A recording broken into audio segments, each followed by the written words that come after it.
Hello दोस्तों, स्वागत है आपका अपने यूट्यूब चैनल स्टडी विद एके में। चलिए दोस्तों, जैसा कि आपको पता है कि हमने मनोविज्ञान से संबंधित ऐसे प्रश्नों की सीरीज चला रखी है जो चैप्टर वाइज है, जो कि विभिन्न प्रतियोगी परीक्षाओं में अक्सर पूछे जाते हैं। तो चलिए दोस्तों, शुरुआत करते हैं। उससे पहले मैं आपको बता दूं कि जो हमने मनोविज्ञान के विकास एवं उद्भव संबंधित एक टेस्ट सीरीज हमने पढ़ ली है। आज उसी से संबंधित दूसरे टेस्ट सीरीज लेके आए हैं। इसमें भी वो प्रश्न हैं जो विभिन्न प्रतियोगी परीक्षाओं में लगातार पूछे जाते हैं। चलिए दोस्तों, स्वागत करते हैं और हम अपने पहले प्रश्न की ओर चलते हैं। हमारा जो पहला प्रश्न है वह है कि मनोविज्ञान मानव व्यवहार एवं मानव संबंधों का विज्ञान है। दोस्तों, ये मनोविज्ञान से संबंधित एक परिभाषा है और ये परिभाषा किस मनोवैज्ञानिक ने दी है? तो चलिए ऑप्शन आते हैं हमारे पास। Skinner, option number 2 Crow and Crow, option number 3 Pestalozzi, option number 4 Pillsbury. तो दोस्तों बताइए कि कौन से मनोवैज्ञानिक हैं जिन्होंने ये परिभाषा दी है। तो दोस्तों इसका जो आंसर है वो है crow and crow. Crow and crow ने कहा है कि मनोविज्ञान मानव व्यवहार एवं मानव संबंधों का विज्ञान है। नेक्स्ट चलते हैं दोस्तों।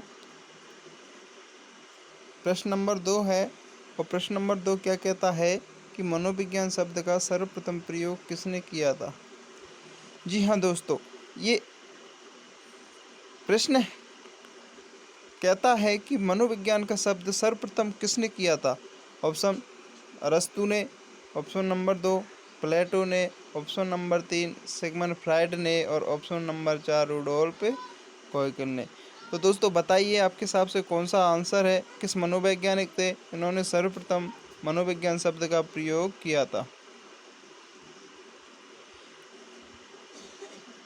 तो दोस्तों मेरे ख्याल से आपको पता है कि आपने लगा दिया होगा सही आंसर, और इसका जो आंसर है वह है रुडोल्फ गोयकले।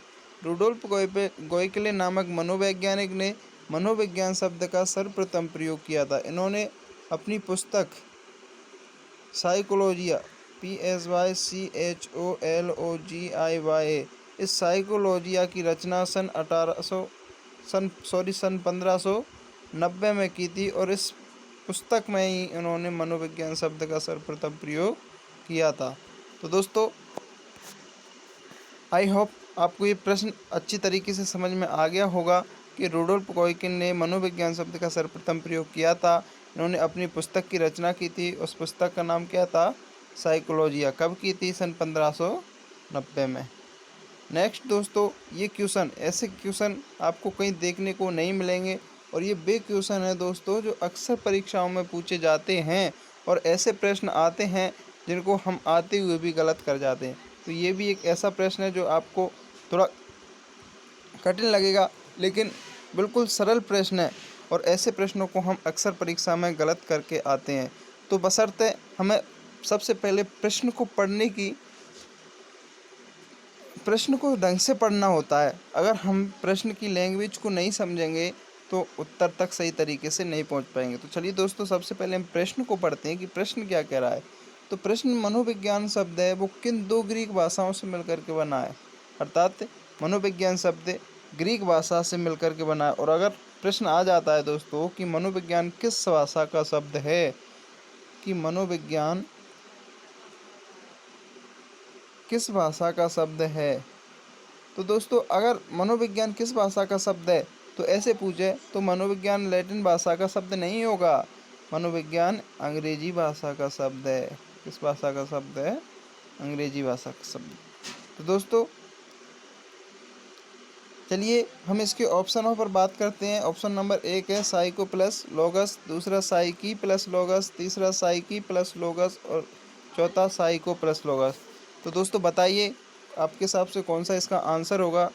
तो चलिए दोस्तों इसके आंसर की ओर बढ़ते हैं। तो हमारा जो आंसर होगा वह होगा साइकी प्लस लोगस।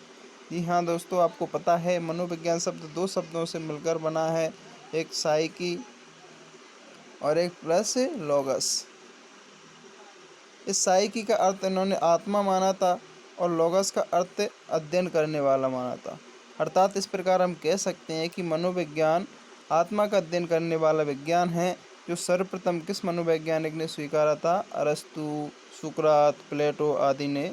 डेकार्टे, गैरेट वगैरह जो मनोवैज्ञानिक थे, उन्होंने सर्वप्रथम मनोविज्ञान को आत्मा का विज्ञान कहा था। कब कहा था? 16वीं सदी में। दोस्तों यहाँ से मैं आपको एक और फैक्ट बताने जा रहा हूँ कि ये साइकी प्लस लोगस है। अगर इसमें ओ की जगह ए आ जाता है, LOGAS, अगर ये ऐसा आ जाता है तो फिर ये साइकोलॉजी शब्द लैटिन भाषा का शब्द हो जाता है। किस भाषा का शब्द हो जाता है? लैटिन भाषा का हो जाता है। लेकिन अगर LOGOSE आता है तो ये ग्रीक या यूनानी भाषा का ही शब्द माना जाता है।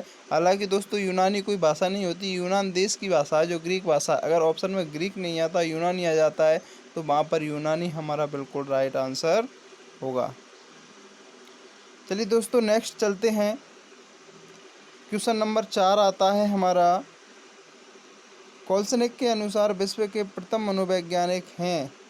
दोस्तों कोल्सनिक के अनुसार विश्व के प्रथम मनोवैज्ञानिक किसको माना जाता है? ऑप्शन नंबर अरस्तु, option number 2 Thorndike, option number 3 प्लेटो, ऑप्शन नंबर 4 स्टेनलेओल। तो बताइए दोस्तों कौन सा राइट आंसर होगा? अगर हम इससे ऐसा ही मिलता जुलता एक क्वेश्चन हमने पिछली सीरीज में लिया था दोस्तों, उसमें बताया गया था कि विश्व का प्रथम मनोवैज्ञानिक, अगर विश्व के प्रथम मनोवैज्ञानिक के बारे में पूछा जाए तो फिर कौन सा आएगा? अरस्तु। और अगर कोल्सनिक के अनुसार पूछा जाए तो फिर हमारा आंसर क्या आ जाएगा? प्लेटो आ जाएगा। ये ध्यान रखने योग्य बातें हैं दोस्तों। ये ऐसे प्रश्न हैं जो अक्सर हम गलत करके आ जाते हैं। इसने पूछा है कि विश्व का प्रथम मनोवैज्ञान, अगर हमने हमने अगर कोल्सनिक को सही तरीके से ध्यान नहीं दिया, अगर हमें पता नहीं होता तो हम क्या लगाते? अरस्तु लगाते, क्योंकि हमें तो पता है कि विश्व का प्रथम मनोवैज्ञानिक कौन है? अरस्तु है। लेकिन कोल्सनिक महोदय ने कहा है कि विश्व का प्रथम मनोवैज्ञानिक प्लेटो है।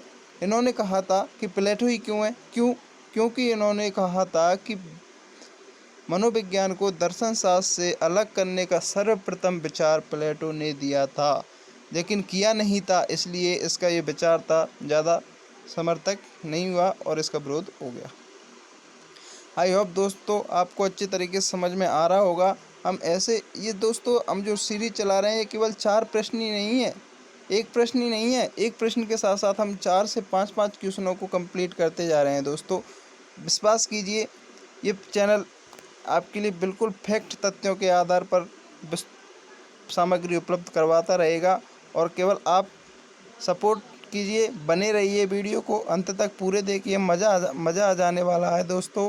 और वीडियो अगर पसंद आती है तो लाइक करना, शेयर करना और सब्सक्राइब करना, और सब्सक्राइब करके बेल आइकन दबा लेना ताकि हर वीडियो को आने वाला नोटिफिकेशन आप तक पहुंच सके। नेक्स्ट क्वेश्चन की ओर चलते हैं दोस्तों। क्वेश्चन नंबर 6 आता है हमारा, और प्रश्न नंबर 6 कहता है कि निम्न में से मनोविज्ञान का लक्ष्य है, निम्न में से मनोविज्ञान का लक्ष्य है। ऑप्शन नंबर 1 आता है मापन एवं वर्णन, ऑप्शन नंबर 2 आता है व्याख्या, ऑप्शन नंबर 3 पूर्वानुमान एवं नियंत्रण, और ऑप्शन नंबर 4 उपरोक्त सभी। तो चलिए दोस्तों बताइए आपके हिसाब से कौन सा आंसर इसका होगा। चलिए दोस्तों चलते हैं। मनोविज्ञान का जो लक्ष्य है मापन एवं वर्णन भी माना जाता है, व्याख्या भी मानी जाती है, पूर्वानुमान एवं नियंत्रण भी माना जाता है, इसलिए इसका राइट आंसर कौन सा हो जाएगा? उपरोक्त सभी हो जाएगा। Next question, question number 7। Question number 7 क्या कह रहा है दोस्तों? भारत में सर्वप्रथम मनोविज्ञान का आगमन कहाँ से हुआ था? भारत में सर्वप्रथम मनोविज्ञान का आगमन कहाँ से हुआ था? Option number 1 Delhi, option number 2 Mumbai, option number 3 Kolkata, option number 4 Allahabad. तो चलिए दोस्तों बताइए कि भारत में सर्वप्रथम मनोविज्ञान का आगमन हुआ तो वो कहाँ से हुआ? ऑप्शन नंबर आता है आपका कोलकाता। जी हाँ दोस्तों, कोलकाता से भारत में सर्वप्रथम मनोविज्ञान का आगमन हुआ था। नेक्स्ट क्वेश्चन चलते हैं। नेक्स्ट क्वेश्चन आता है हमारा क्वेश्चन नंबर 8वां, और क्वेश्चन नंबर 8 क्या कहता है दोस्तों? चलिए, भारत में मनोविज्ञान की प्रथम प्रयोगशाला कब वह कहाँ से हुई थी? जी हाँ दोस्तों, प्रश्न को समझना है क्या कह रहा है। तब तक अगर प्रश्न समझ में नहीं आएगा, हम उत्तर तक नहीं पहुंचेंगे दोस्तों। मैं बार बार कहता हूं क्योंकि ये सबसे महत्वपूर्ण प्रक्रिया है। अगर हम जिस चीज़ को करने जा रहे हैं और जिस चीज़ को करने जा रहे हैं वो चीज़ हमारे समझ में ही नहीं आ रही, तो हम क्या उसको कर सकते हैं क्या? नहीं। इसलिए प्रश्न को समझो पहले कि प्रश्न मनोविज्ञान की प्रथम प्रयोगशाला, तो आपको पता है कि मनोविज्ञान की प्रथम प्रयोगशाला कहाँ की गई थी? कोलकाता में। कहाँ पर स्थापित की गई थी? कोलकाता में। लेकिन कब की गई थी? 1916 में की गई। तो आपका राइट आंसर कौन सा हो जाएगा? Option number D. Question number next है दोस्तों, क्वेश्चन नंबर 9 आता है। 9 क्या कहता है कि भारत में मनोविज्ञान के पाठ्यक्रम का संचालन कब व किसने किया? दोस्तों, भारत में मनोविज्ञान का संचालन कब व किसने किया? पाठ्यक्रम का संचालन। तो ऑप्शन नंबर आता है हमारे पास स्वामीनाथ नरेंद्र देश, प्रोफेसर SNN सेनगुप्ता, उमा चौधरी और उपरोक्त सभी। डेट आपको पता है सन 1916 ये सब में दे ही रखा है। तो चलिए दोस्तों बताइए इसका राइट आंसर क्या होगा। तो चलिए इसके आंसर पर चलते हैं। तो राइट आंसर होगा स्वामी नरेंद्र देव ने सन 1916 में भारत में मनोविज्ञान पाठ्यक्रम का संचालन सबसे पहले किया था। नेक्स्ट प्रश्न की ओर चलते हैं दोस्तों। नेक्स्ट प्रश्न है हमारा, निम्न में से मनोविज्ञान की प्रकृति नहीं है। निम्न में से मनोविज्ञान की प्रकृति नहीं है। ऑप्शन नंबर 1, इसकी प्रकृति वैज्ञानिक होती है। जी हाँ, बिल्कुल सही बात है, मनोविज्ञान की प्रकृति वैज्ञानिक होती है। दूसरे ऑप्शन की ओर चलते हैं कि इसके नियम सिद्धांत सार्वभौमिक होते हैं। बिल्कुल सही बात है दोस्तों, मनोविज्ञान के नियम सिद्धांत सार्वभौमिक होते हैं। तीसरी बात, विधायक एवं सकारात्मक, मनोविज्ञान विधायक एवं सकारात्मक का विज्ञान ही माना जाता है। बिल्कुल सही बात है। तो फिर गलत कौन सा हुआ? इनमें से कोई नहीं। तो इसका हमारा जो आंसर आएगा वो कौन सा आ जाएगा दोस्तों? इनमें से कोई नहीं। क्यों नहीं? क्योंकि ये तीनों तो हमारे सही हैं दोस्तों। जब ये तीनों सही हैं तो ऑप्शन नंबर 4, क्योंकि इसमें कोई ऑप्शन है ही नहीं जो गलत है। नेक्स्ट क्वेश्चन की ओर चलते हैं। तो दोस्तों क्वेश्चन नंबर 11 आता है हमारे पास। और ये 11 क्या कहता है कि निम्न में से कौन सी मनोविज्ञान की शाखा के अंतर्गत नहीं आता? दोस्तों, मनोविज्ञान की शाखा के अंतर्गत कौन सा है जो नहीं आता? ऑप्शन नंबर 1 है प्रायोगिक मनोविज्ञान, ऑप्शन नंबर 2 वैयक्तिक मनोविज्ञान, ऑप्शन नंबर 3 सी असामान्य मनोविज्ञान और ऑप्शन नंबर 4 औद्योगिक मनोविज्ञान। दोस्तों, ये प्रश्न आया हुआ प्रश्न है, ये उर्दू सेकंड ग्रेड में आया हुआ पूछा हुआ प्रश्न है। तो ध्यान से पढ़ना है और आंसर बताना है। चलिए दोस्तों, इसका आंसर है वैयक्तिक मनोविज्ञान। वैयक्तिक मनोविज्ञान नाम की कोई मनोविज्ञान की शाखा नहीं है, जबकि प्रायोगिक मनोविज्ञान की शाखा है। असामान्य मनोविज्ञान भी मनोविज्ञान की एक शाखा है और औद्योगिक मनोविज्ञान भी मनोविज्ञान की एक शाखा है। तो दोस्तों, हमारा जो राइट आंसर होगा वह कौन सा होगा? हमारा राइट आंसर हो जाएगा वैयक्तिक मनोविज्ञान। नेक्स्ट क्वेश्चन नंबर 12 चलते हैं दोस्तों। 12 क्या कह रहा है कि लिंडग्रेन के अनुसार शिक्षा मनोविज्ञान का नाभिकीय केंद्र नहीं है। दोस्तों, यहाँ प्रश्न कह रहा है नहीं है। ये प्रश्न भी पूछा हुआ है PTI 3rd ग्रेड में 2012 में। दोस्तों, हम ऐसे प्रश्न अधिकतर लेके आते हैं जो अधिकतर परीक्षाओं में पूछे जाते हैं और वही प्रश्न हूबहू हमारे आने वाली परीक्षाओं में पूछ लिए जाते हैं। इसलिए बने रहना दोस्तों वीडियो में, और जो प्रश्न आपको अच्छे लग रहे हैं तो लाइक करना दोस्तों, और अपना खुद का अपने आप में आकलन करना कि कितने प्रश्न आपके सही हुए हैं। जितने भी प्रश्न आपके सही हुए हैं कमेंट बॉक्स में कमेंट करना। जिस भी क्वेश्चन पर आपको डाउट है वो डाउट बताना, हम आपके डाउट को बिल्कुल क्लियर करेंगे दोस्तों। तो इसका नाभिकीय केंद्र क्षेत्र नहीं है। ऑप्शन नंबर अधिगमकर्ता नहीं है, ये ऑप्शन नहीं आएगा। दूसरा, अधिगम प्रक्रिया भी नहीं आएगा, अधिगम परिस्थिति भी नहीं आएगा। तो क्या आएगा इसका आंसर? अधिगम विषय वस्तु। क्यों आएगा? देखिए दोस्तों, लिंडग्रेन ने कहा है कि शिक्षा मनोविज्ञान का नाभिकीय क्षेत्र नहीं है, तो ये तो है, अधिगमकर्ता तो माना जाता है, क्योंकि शिक्षा मनोविज्ञान में अधिगमकर्ता एक सक्रिय भूमिका में होता है और अधिगम प्रक्रिया भी महत्वपूर्ण होती है और अधिगम परिस्थिति भी महत्वपूर्ण होती है, लेकिन विषय वस्तु कोई ऐसा स्थान नहीं रखती है, इसलिए इसका आंसर कौन सा आ जाएगा, अधिगम विषय वस्तु आ जाएगा। नेक्स्ट क्वेश्चन की ओर चलते हैं दोस्तों। क्वेश्चन नंबर 13, निम्न में से कौन सा क्षेत्र मनोविज्ञान के अंतर्गत नहीं आता? ये भी प्रश्न पूछा हुआ है दोस्तों। अब यहाँ से ये क्या है, ये प्रश्न है वो पूछे हुए प्रश्न है।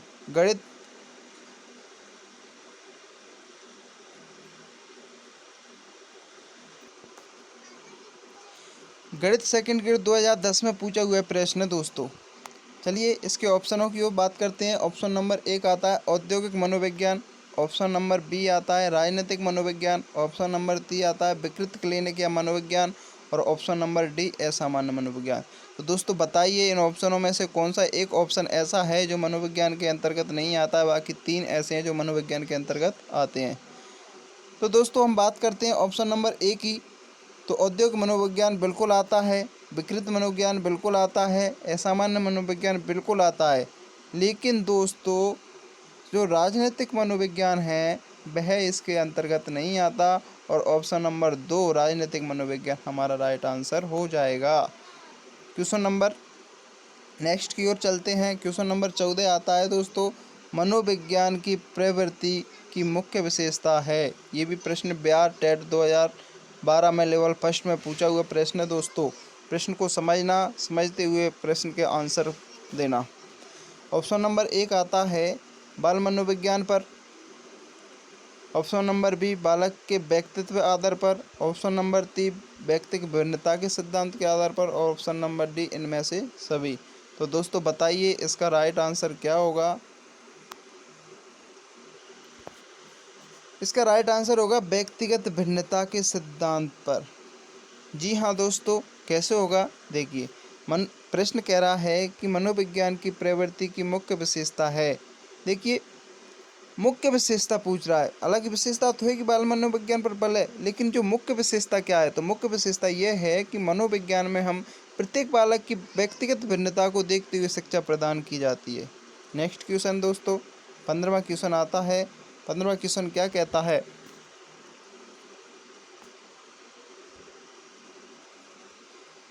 निम्न में से कौन मनोवैज्ञानिक नहीं है? जी दोस्तों ये प्रश्न भी बहुत ही शानदार प्रश्न है, संस्कृत सेकंड के 2010 में पूछा हुआ प्रश्न है दोस्तों। ऑप्शन नंबर 1 आता है John Dewey, option number 2 Thorndike, option number 3 Watson, option number 4 Skinner. तो बताइए दोस्तों ऐसा इन 4 ऑप्शनों में से एक ऐसे महान व्यक्ति हैं जो मनोवैज्ञानिक की श्रेणी में नहीं आते हैं। तो दोस्तों बताइए कौन सा है? चलिए दोस्तों हम इसके आंसर की ओर बढ़ते हैं। तो थॉर्नडाइक बिल्कुल मनोवैज्ञानिक कहलाते हैं, जिन्होंने पशु मनोविज्ञान का पितामह भी बोला जाता है। उन्होंने सीखने के 8 नियम जिनमें से 3 मुख्य नियम और 5 गौण नियम दिए थे। स्किनर जिसको आप जानते ही हुए चूहे पर प्रयोग किया था, क्रिया प्रसूत अनुबंधन का सिद्धांत इन्होंने दिया था, प्रयास एवं भूल का सिद्धांत थॉर्नडाइक ने दिया था। वॉटसन जो कि बहुत ही जाने माने मनोवैज्ञानिक माने जाते हैं, इन्होंने व्यवहारवाद संप्रदाय का प्रतिपादन सन 1912-13 में किया था। तो दोस्तों ये तो सब मनोवैज्ञानिक हैं, तो फिर कौन से नहीं है? जॉन डीवी नहीं है, तो फिर हमारा आंसर कौन सा हो जाएगा? जॉन डीवी हो जाएगा। अब दोस्तों बात आती है कि जॉन डीवी मनोवैज्ञानिक नहीं है तो फिर कौन है? तो दोस्तों ये जॉन डीवी हैं, ये एक दार्शनिक माने जाते हैं। कौन से माने जाते हैं? दार्शनिक माने जाते हैं। आई होप दोस्तों आपको ये प्रश्न अच्छी तरीके से समझ में आ गया होगा। क्वेश्चन नंबर 16 आता है और क्वेश्चन नंबर 16 क्या कहता है दोस्तों? नेक्स्ट चलते हैं। साइकोलॉजी शब्द की उत्पत्ति किस भाषा से हुई थी? ये प्रश्न भी पूछा हुआ प्रश्न है दोस्तों, उर्दू सेकंड ग्रेड 2010 में पूछा है। तो साइकोलॉजी शब्द की उत्पत्ति किस भाषा से हुई है? ऑप्शन अंग्रेजी, रूसी, लैटिन और स्पेनिश। तो दोस्तों बताइए। चलिए दोस्तों इसका आंसर आएगा लैटिन भाषा, क्योंकि साइकोलॉजी शब्द उत्पत्ति लैटिन भाषा से हुई। अगर इसमें ग्रीक भाषा होता तो यहाँ अवश्य ही ग्रीक भाषा या यूनानी भाषा आता, लेकिन यहाँ पर ऑप्शन में नहीं है। ऑप्शन में नहीं है तो फिर अपना आंसर कौन सा हो जाएगा? लैटिन भाषा हो जाएगा। नेक्स्ट क्वेश्चन दोस्तों 17वां, ये तो बिल्कुल ही पॉपुलर क्वेश्चन है जो अधिकतर प्रतियोगी परीक्षाओं में पूछा जाता है और आशा है, विश्वास है आपको भी ये प्रश्न 100% तरीके से आता होगा। प्रश्न है, तुम मुझे कोई एक बालक दो और मैं तुम्हें जो भी बना सकता हूँ, यह दावा किसका है? ये प्रश्न हिंदी फर्स्ट ग्रेड 2010 में पूछा हुआ प्रश्न है। ऑप्शन नंबर 1 आता है दोस्तों McDougall, option number B Skinner, option number C Watson और ऑप्शन नंबर डी पावलोव। तो चलिए दोस्तों, इसका जो राइट आंसर है वो है वॉटसन। वॉटसन महोदय ने कहा था कि तुम मुझे कोई भी बालक दो, मैं उसे कुछ भी बना सकता हूँ, जहाँ तक डॉक्टर, इंजीनियर, वकील, चोर, शिक्षक आदि जो भी मैं बनाना चाहूँ बना सकता हूँ। विलियम मैकडूगल नहीं आएंगे। विलियम मैकडूगल को आप अच्छी तरीके से जानते हैं। इन्होंने अपनी पुस्तक आउटलाइन ऑफ साइकोलॉजी सन 1905 में सर्वप्रथम व्यवहार शब्द का प्रयोग किया था। इन्होंने चेतना के शब्द की निंदा की थी। B.F. स्किनर जानते ही हैं आपको, क्रिया प्रसूत अनुबंधन का सिद्धांत इन्होंने दिया था। पावलोव ये जाने माने, इन्होंने सन 1904 में नोबेल पुरस्कार से पुरस्कृत थे। ये एक अकेले मनोवैज्ञानिक थे जो नोबेल पुरस्कार से पुरस्कृत थे। नेक्स्ट दोस्तों चलते हैं, क्वेश्चन नंबर 18 है। 18 क्या कहता है, चलो देखते हैं कि शिक्षा मनोविज्ञान में सीखना लक्ष्य तक पहुंचने के उपायों का निश्चित करना है। शिक्षा मनोविज्ञान में सीखना लक्ष्य तक पहुंचने के उपायों का निश्चित करना है। यह अधिगम की जिस श्रेणी में आता है वह है, ये भी व्याख्याता गणित 2012 में पूछा हुआ प्रश्न है। तो ऑप्शन नंबर 1 आता है दोस्तों अधिगम प्रक्रिया, ऑप्शन नंबर 2 अधिगम की विशेषता, ऑप्शन नंबर 3 अधिगम के नियम और ऑप्शन नंबर 4 अधिगम के सिद्धांत। जी हाँ दोस्तों, बताइए राइट आंसर कौन सा होगा। तो चलिए दोस्तों हम इसके राइट आंसर की ओर चलते हैं। तो इसका राइट आंसर होगा अधिगम की विशेषताएँ। क्या होगा? अधिगम की विशेषताएँ। नेक्स्ट क्वेश्चन है दोस्तों 19वां क्वेश्चन। चलिए, प्रश्न है कि प्राय शिक्षार्थियों की त्रुटियां खाली स्थान की ओर संकेत करती हैं। ये भी सीटेट लेवल फर्स्ट 2012 में पूछा हुआ प्रश्न है दोस्तों। ऑप्शन नंबर 1 आता है पुनर्बलन, ऑप्शन नंबर 2 बी वे कैसे सीखें, ऑप्शन नंबर सी सीखने की अनुपस्थिति और ऑप्शन नंबर 4 यांत्रिक अभ्यास की आवश्यकता। तो दोस्तों बताइए कौन सा आंसर इसमें आएगा। प्रश्न को ध्यान से समझना है दोस्तों। क्या कह रहा है कि प्राय शिक्षार्थियों की त्रुटियां किसकी ओर संकेत करती हैं। जब एक बालक होता है अधिकतर त्रुटि करता है तो इसका जायज़ सा अर्थ है कि दोस्तों वह सीखने की अनुपस्थिति नहीं है। अगर वह सीखने में उपस्थित होता तो वह त्रुटियां क्यों करता दोस्तों। अगर इसलिए इसका जो राइट आंसर होगा वह ऑप्शन नंबर सी होगा, सीखने की अनुपस्थिति। नेक्स्ट क्वेश्चन दोस्तों अंतिम प्रश्न है। वीडियो अंत तक देखना दोस्तों, बहुत ही मज़ा आएगा। आप एक बार पूरे प्रश्नों को देखना, फिर कहना कि ये प्रश्न कहीं नहीं मिलने वाले हैं दोस्तों। बहुत ही शानदार प्रश्न है। प्रश्न नंबर 20 है, लास्ट प्रश्न है आज का हमारा। मनोविज्ञान अध्ययन करता है या मनोविज्ञान अध्ययन करता है किसका, ये भी प्रश्न है पूछा हुआ है दोस्तों। अध्यापक थर्ड ग्रेड 2010 में। ऑप्शन नंबर 1 है व्यवहार का, ऑप्शन नंबर बी व्यवहार का वैज्ञानिक अध्ययन, ऑप्शन नंबर सी आत्मा का अध्ययन और ऑप्शन नंबर डी आदतों का। तो चलिए दोस्तों, आप में से अधिकतर लोगों ने व्यवहार का बताया होगा, लेकिन दोस्तों यहाँ व्यवहार का नहीं, ये व्यवहार का वैज्ञानिक अध्ययन करता है। इसलिए हमारा जो राइट आंसर होगा वह कौन सा होगा, बी। मनोविज्ञान अध्ययन किसका करता है, मनोविज्ञान व्यवहार का वैज्ञानिक क्रमबद्ध अध्ययन करता है। तो दोस्तों ये थे हमारे 20 प्रश्न जो विभिन्न प्रतियोगी परीक्षाओं में अक्सर पूछे गए हैं और पूछे जाते हैं। दोस्तों वीडियो कैसा लगा लाइक करना, कमेंट करना और सब्सक्राइब करना। सब्सक्राइब करने के बाद बेल आइकन को दबाना ताकि वीडियो का हर आने वाला नोटिफिकेशन आप तक पहुंच सके। उम्मीद करता हूं दोस्तों आपको बहुत पसंद आया होगा। चलिए दोस्तों आज के लिए इतना ही। नमस्कार, जय हिंद, वंदे मातरम।